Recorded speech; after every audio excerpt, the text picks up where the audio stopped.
So first came the MSI Claw A8, second came the Xbox ROG Ally, and now the third one's come to play. This is the Lenovo Legion Go 2, and there are some pretty tasty upgrades to talk about here. Let's get into it. So the three big upgrades come in the screen, the design of it, and also what's happening internally as well. So starting up front, you've got a 1200p OLED display, which is running at 144 Hz. Technically, this is a lower resolution than the previous Legion Go, but as you started to realize, the handheld chips in this aren't really that good at being able to render resolutions that high. And the games already look really hella pretty enough on a 1200p OLED display like this. Backing it up is the Ryzen Z2 Extreme chipset with 32 gigabytes of LPDDR5 RAM, which is running at 8,000 megahertz. This is ensuring super zippy multitasking, and it means you're not necessarily going to get bogged down by trying to run complex games like Doom: The Dark Ages right here. So of course the main showpiece of the Legion Go 2 is the detachable controllers. Essentially what happens when a Windows gaming handheld gets a little bit busy in the bedroom with a Nintendo Switch. And honestly, given how thick this device is, that's actually warmly welcomed, because this is a hefty machine. And with good reason, because there are some significant upgrades happening under the hood here. For starters, you have the AMD Ryzen Z2 Extreme chipset. As you've seen from when I've been testing other handhelds sporting this chip, this is meaning drastically better performance, and also massively improved AI gaming performance as well, with the likes of AMD FSR, providing super smooth frame rates like this with resolution scaling, and even a little bit of frame generation on the side. The controls have been given a nice ergonomic upgrade as well. This reminds me a lot of the ROG Xbox Ally, in terms of it feeling a lot more like a controller grip in the hand. So this is so much more comfortable than when you kind of got controller grips that had like the more flatter profile of the previous Legion Go. And then of course, if you are playing FPS titles, this is where this comes in. So I've used this previously on the Legion Go 1, and it's one of those features that can be quite easily forgotten because you're mainly playing with like the control sticks and you don't really think about what else it could do.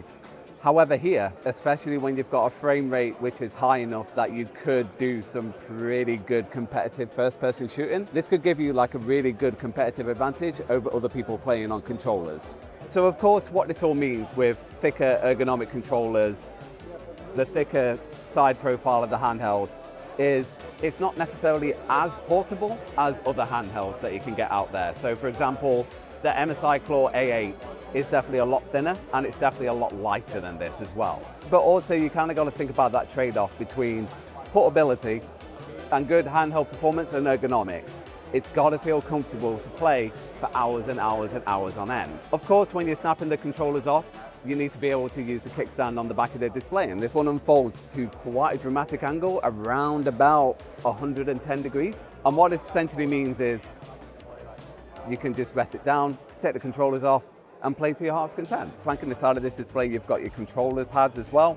So these detach, you've got your face buttons, you've got your analog sticks. Everything's in the same place as you'd expect. It's a very familiar design. You've got your trackpad, you've got macro buttons as well for programming different sets. Up on the top, you've got the main exhaust vent, you've got volume buttons, you've got the power switch. On the bottom, you've got a USB-C, which does support AR glasses. And you've got the micro SD card slot for expanding that storage.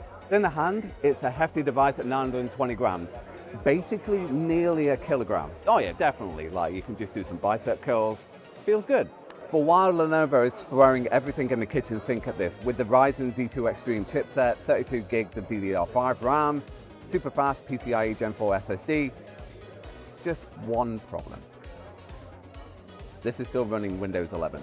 And what I saw from the performance overhead that was afforded to me with the Xbox ROG Ally, really sort of like blocking out the background tasks of Windows 11 desktop mode and just focusing on the Xbox user experience, I can already tell you that it's going to be a little bit compromised by running all the background tasks of Windows 11 in the background of this.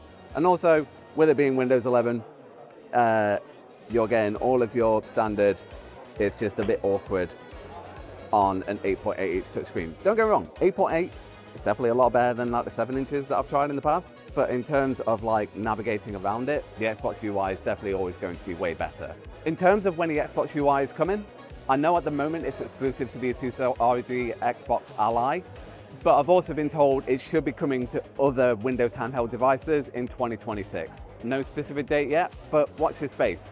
It should really lift the roof on what frame rates this can achieve. Because at the moment, you're already getting pretty good frame rates. So for example, this is running at 1080p. You've got settings turned up to a range of medium and high. You've got FSR on as well. And on here, you're getting a pretty damn rock solid 60 frames a second. That CPU is definitely working overtime to kind of overcome Windows 11 running in the background to keep this running as smoothly as it is. So should you buy this particular handheld? Well, it comes down to what your preference is in terms of what key features come from handhelds like this. Do you want the prettiest screen on a handheld? Get this one. Do you want more versatility in the way that you play games with your handheld? Get this one. There's so many different ways that the Legion Go 2 edges ahead of other handhelds in this space, but there's just an Xbox ROG Ally X problem in the way in terms of what performance that can give you versus this. Essentially, it can have the same specs. It does. Like, it says it on the card and everything. But without that software tailor-made for gaming handhelds, it's gonna be that little bit hamstrung compared to what Asus can do. So all we can do is sit and wait for the Xbox UI to finally come to this handheld. Or maybe even put SteamOS on it, who knows. But let me know what you think. Would you guys get the Legion Go 2? Go ahead and let me know in the comments. And for more gaming handheld content, go ahead and subscribe to the channel, give this a like, turn on notifications for the next time you see my face on the channel. I've been Jason England, this has been the Legion Go 2, and I'll talk to you guys soon. Peace.